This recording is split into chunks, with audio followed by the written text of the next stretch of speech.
The Chinese government is making strategic errors under Xi Jinping. Hello, welcome to Dangerous Policy, a channel aimed at intelligent people wanting to discuss important issues facing life and society. My name is Crispin, and today I want to talk about the changed global strategy under the current Chinese president, why I think they're making some serious mistakes, and how this is a break from the past, and how I see the Western liberal democracies exploiting these errors. So, as most of you would know, China has been imposing increasing tariffs on Australian goods. It started with barley and then was escalated to include wine, a much bigger industry for Australia. And now, as of today, the Chinese government is exploring restrictions on Australian coal exports to China. Why is this happening? Well, because Australia's government has been saying some things that the Chinese Communist Party does not like. Australia has been calling out on Hong Kong and Uyghurs and restrictions of movement in the oceans and space and people's individual social credit dystopia. And most importantly, also on calling for an international investigation into the origins of the pandemic so that we can all understand how it emerged and to prevent it from happening again. Well, the Chinese Communist Party has taken these as personal slights and chosen to respond in the least productive way possible, which is through economic trade relations. Okay, it would be one thing for the Chinese government to retaliate like for like. So, for example, Australia has already barred Huawei from being involved in the development of our new 5G telecommunications network, and it would be understandable if China responded economically on that basis. They said, look, this tariff on Australian wine is in response for how you've prejudiced against our companies. It still wouldn't have been appropriate because this was a special case in which Australia had to bar Huawei because of our national security reasons and to preserve our Five Eyes intelligence relationship with the United States. China wasn't an appropriate supplier in that one instance. So a like-for-like comparison would be China responding for something that was of national security importance for them, certainly not wine. But nevertheless, at least it would have been in the domain of those restrictions, a like-for-like challenge. Instead, China is responding through mercantilist ways of saying, okay, we're going to impose tariffs on Australian goods because of political slights, because of personal slights. And that is a very juvenile way to manage international relations. And to this end, I want to address a comment I received from a viewer. A lot of people have called this person a Chinese bot or troll. It could just literally be a patriotic Chinese netizen, of which there are hundreds of millions, who are defending China and the Communist Party position, which is absolutely fine on my channel. I want divergent views. And the comment basically summarized as, don't bite the hand that feeds you. Australia's place isn't to criticize the Chinese Communist Party. And if we do so, then the Communist Party is within its rights to retaliate against our economic base. Well, the ethics of that I'll put to one side. Strategically, it's inept. If we go back to when China emerged again on the world stage, China normalized its relations with the United States in the early 1970s, moving the embassy from Taipei to Beijing, and the American government recognizing the Communist Party as the legitimate government of mainland China. After that, in 1979, Deng Xiaoping took over and realized, look, China needs to open up its markets and introduce economic reform so that China's economy can grow. And that was an absolute requirement if China was ever to re-emerge as a major power on the global stage and prevent another century of humiliation that existed prior to the rise of the Communist Party in the first place. Well, this was accompanied by an important dictum from Deng Xiaoping, which was to conceal your strength. Never take a position of power on the global stage or position of leadership. Defer to the major powers when it comes to the international rules of the road. Don't provoke any of the major powers, and just instead emphasize the weaknesses that exist within China and the benefits, the mutual benefits to all parties through trade. Thus, China saying, look, we have all these domestic problems. We have immense poverty. We're absolutely focused on the domestic challenges. The United States is the uncontested power in Western Pacific. We don't really have a role to play in any of that. We just want to trade and build up our strength. And then we are a very poor country that deserves, privileges in the World Trade Organization, privileges in its trade relationship with the United States in order to develop. And what's more, the United States was more than willing to oblige with all of that, in part based on a false philosophy that the Americans believed, and this was certainly the case at the end of the Cold War. The Americans believed that economic development and political liberalization went hand in hand. That if the United States built up the Chinese economy, that would create an educated middle class in China that would demand greater political freedom to accompany its new private wealth. They were no longer focused on subsistence living. They could now move up the Maslow's hierarchy of needs and address their political emancipation. There was also a belief that economic development had a ceiling without democracy, that you needed an independent judiciary, you needed open and free systems of governance so you could attack corruption, promote innovation, and that democracy and capitalism were kind of syncretic because they both required the maximization of one's individual enfranchisement, i.e. individual rights. China has completely disproven that. Absolutely disproven that. You do not need democracy for economic growth. We also have the example of Singapore and places like that. And thus, it is entirely possible to have a powerful market economy that is growing rapidly and rising standard of living across the board. You can have a population, a huge population that has got all these trappings of modernity and better living without any movement towards what we would consider to be Western liberal democratic norms. China has blown that idea out of the water, and I think the biggest blow to democratic prestige in the West in the last 30 years has been that realization.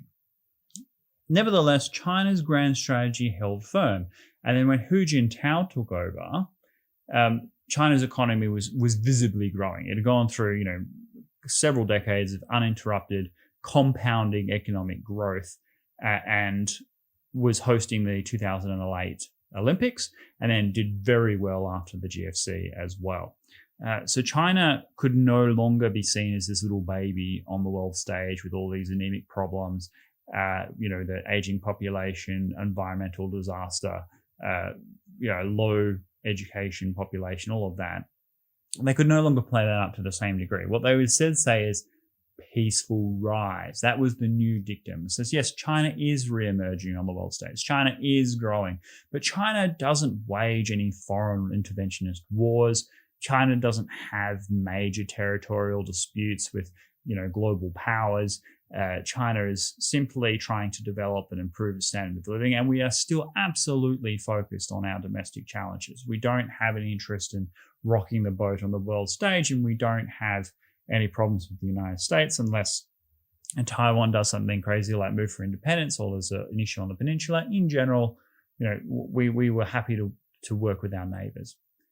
Well, Xi Jinping has jettisoned all of that. He now says that essentially China has re-emerged on the world stage. It has come of age. We are returning to the Middle Kingdom, the Sino-centric world order. The decline of the United States in the West is absolutely inevitable, and China has arrived. Therefore, if you offend China, then we are going to retaliate directly against you, and we are big enough and strong enough to be able to do that. In short, China is a bully. Now, this is a serious problem for China because China isn't ready for that. The lesson that they are trying to impose on the world by attacking Australia is that this will happen to you, that if you don't tie the party line with the CCP, if you say things that the Chinese government doesn't like, then you'll be frozen out. Your economy will suffer, your country will suffer, you won't be part of the new world order, and thus, you must kowtow before the Chinese leadership in order to maintain your sovereignty and prosperity in perpetuity. Well, this is folly. This is not the lesson that the rest of the world is learning. The rest of the world was always uneasy with China's rise. And what's happening now with Australia and others is just a confirmation of that bias. China was very, very good for decades at pushing back against that anxiety and say, look, nothing at all. We're not here to tell you what's what. We just want to trade and mutually benefit. Whereas now, China is dictating to all of its would-be partners the way in which you should pay deference to the Chinese court. This is nothing more than the restoration of the Sinocentric world order under a set of values totally antithetical to our Western liberal traditions. You know, the nightmarish dystopian social credit system, the authoritarian government without any free or fair elections or independent judiciary, a 99% conviction rate for the courts. I mean, this is just beyond the pale. And this is a world order that none of us want to live in.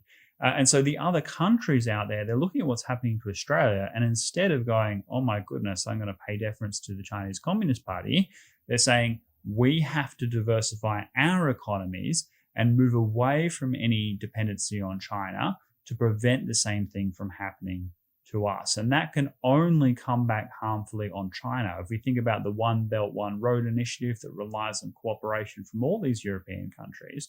And as of today, we've had some amazing speeches and op-eds come out. So, for example, NATO Secretary General Stoltenberg has made it very clear before all of Europe that China's values do not align with European values. The former Secretary General has just published an amazing piece in the Wall Street Journal saying that China is an emerging threat for all of NATO, and I will definitely leave a link in the description to that. So what China's aggressiveness towards Australia and others is doing is simply pushing their would-be allies into the camps and the arms of the Americans. I mean, this is perfectly clear. So China has inroads in some countries, Cambodia, Serbia, places like that. But the countries they really need to win over, India, Japan, Australia, Europe, UK, like these are just, they're all banding behind the United States. And this is true irrespective of who occupies the White House. I know Joe Biden has now officially been named president-elect. He will occupy the White House from January. But whoever is in charge in the United States, one of the achievements of Donald Trump was to align both parties against China. If we think about when Donald Trump was elected in 2016, there was still all this talk on Iran, the Middle East, potential for conflict. Whereas now the Democrats and Republicans in Washington, D.C. all recognize China's growing power as the greatest threat to America's place in the world, something that the Americans will fight to preserve. And the Chinese government, by being a bully, has jettisoned this idea of peaceful rise and that it's a good international citizen, and instead is seeking global hegemony way before it's ready, at least 2 to 3 decades before it's ready, and is likely to provoke a coalition, the exact kind of thing that it would seek to avoid. And it doesn't have the strength to take on Japan, India, Australia, Indonesia, all of Europe, the United States, the entire rest of the world combined. It just cannot do that. So my advice to the Chinese Communist Party would be to seriously backtrack instead of responding to every perceived slight from a small country like Australia. Instead, be a benevolent, distant power and return very firmly to what they had done before, which was to declare themselves inwardly focused and absolutely committed to peaceful rise and not wanting to rewrite their global rules of the road. That won't actually happen, though, under Xi Jinping. And Xi Jinping has caused serious problems for China on the world stage as a result. And also his continued extension in perpetuity as leader of China is also something that is going to really hurt the Chinese leadership long term. One of the useful things about China's sort of technocratic Communist Party apparatus was that every 10 years the leadership would renew. That means that they continue to have people rise through the ranks, distinguish themselves as successful public administrators and would be able to progress in their careers. Well, that's not possible so long as Xi Jinping remains in power well beyond his 10-year tenure. And no country in the world is particularly successful with a leader who's been in power for 20, 25 years. And thus, there is a stagnation, a corruption that is likely to take hold, a set of favoritisms and cronies that will rally around, a sort of yes men and not unable to address real Chinese challenges. So even domestically, having Xi Jinping in there in perpetuity is incredibly harmful. But in terms of a global strategy and saying, look, China is already the most powerful country out there, we can do whatever we like, well, that's actually not true. The only partner of any size that China can rely on is Russia.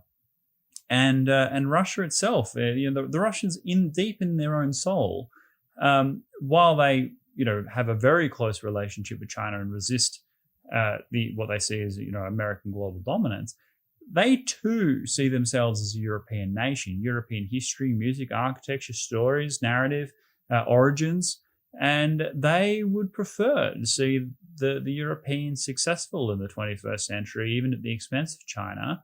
Perhaps especially at the expense of China, if it didn't cost themselves that as well. So what's likely to happen is China's pushing away all of its potential partners that it would seek to have a good relationship with in the 21st century, all these emerging economies or smaller developed economies that have a lot of resources that China can benefit from, such as Australia. But at the same time, also becoming heavily dependent on Russia, which is not in China's long-term interest, particularly if the United States and Europe is able to improve relations with Russia. I mean, where does that leave China? So China is the biggest threat to the global world order and peace and stability in the world as it is today. And China has prematurely, because of Xi Jinping, made that perfectly clear to the world, of which the tariffs imposed on Australia are just one of many, many examples. I hope you found value in this discussion. We'll certainly be talking about China a lot more in the months and years ahead. If you haven't subscribed already, please do so. It helps grow the channel and you'll be able to follow these kinds of subjects in perpetuity. And leave your own thoughts down below. Do you think China's strategy is successful? Do you think that using Australia as an example to scare the rest of the world countries will have China's desired effect? Or do you think that I'm right, that this is just going to push all these countries to diversify their economies and align themselves strategically with the United States and NATO? I'd love to hear your thoughts, and I'll see you in the next video. Thank you.